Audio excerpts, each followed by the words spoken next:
ఆదాయానికి మంచి ఆస్తులు ఉన్నాయనేసి ఇన్ఫర్మేషన్ వచ్చింది. దాని మీద కేసు రిజిస్టర్ చేయడం జరిగింది. దాని అది విచారణలో భాగంగా మ్యాజిస్ట్రేట్ గారు ఇల్లు సర్చ్ చేస్తానని పర్మిషన్ ఇచ్చినారు. అనంతపురంలో మొత్తం జిల్లాలో 6 చోట్ల రైడింగ్స్ అయ్యాయి. ఇది మెయిన్ హౌస్.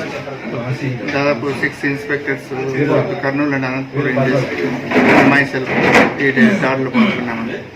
ఇక్కడేమో క్యాష్ 12 లక్షల చిల్లర క్యాష్ దొరికిందండి. దాదాపు 300 గ్రామ్స్ గోల్డ్ కూడా వెయ్యి చేసుకుని అయిపోయింది చేసేస్తాము. ఒకటి బొలెరో వెహికల్, ఒక హీరో హోండా మోటార్ సైకిల్, ఒకటి హోండా డియో మోటార్ సైకిల్, ఇవన్నీ కూడా దొరికినాయి. ఇంకా సర్చెస్ జరుగుతున్నాయండి. ఇప్పటి వరకు టోటల్గా 6 ప్లేస్లు అన్నారు కదా సార్, ఎంతవరకు ఎస్టిమేషన్ వేస్తారు? 6 ప్లేస్లు అంటే ఇక్కడే అండి, అనంతపూర్ టౌన్లోనే 5 places including sub register office, urban sub register office sir. ఒకటేమో ధర్మవరం.